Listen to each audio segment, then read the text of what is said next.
So muna, katong na presidente akong amakan, muna suko kay na sila, galit si PRD kasi siningil yung tax, pagbabayarin sila yung utang nila sa gobyerno. And for what? It's because so that that money can be used for people. Tanawa karon, hospital, PGH used to have 100 million a month.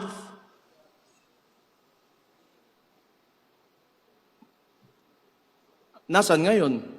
60 billion, nakita nyo kanina. Kinuha sa PhilHealth. Minimum wage earner. Kung magkasakit ka, bibili mo ng gamot. Ano pambili mo ng bigas ngayon? Ano pang gastos mo sa eskwelahan ng anak mo? Saan mapupunta ang pobre na Pilipino if the government will not deliver the basic services that they deserve?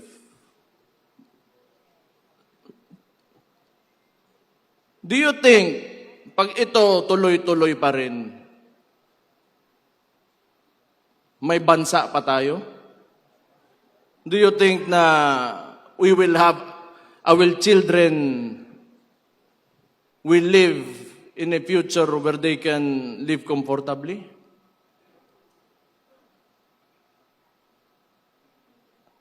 Tungod sa kwarta. Ina ng butangan na, I hate that so much. It is the root of all evil. Kining mga congressman ba ni yes? Sige, butang ina ninyong tanan.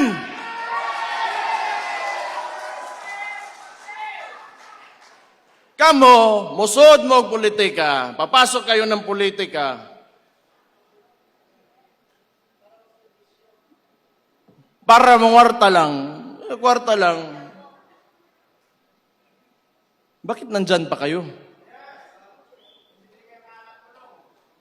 Bakit? You just want yourself to, like, you want everybody to see that you have a better house, a better car, you are richer than anyone else in your community? Yan lang? Para sa kinabukasan ng bayan natin? Alis na kayo dyan!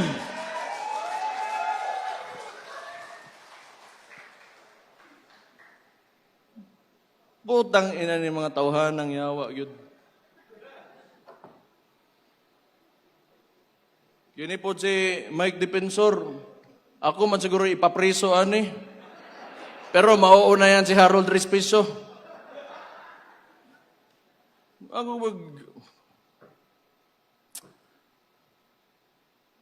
I'm really sick and tired of politics. Noon pa naman yan, before naging vice mayor ako.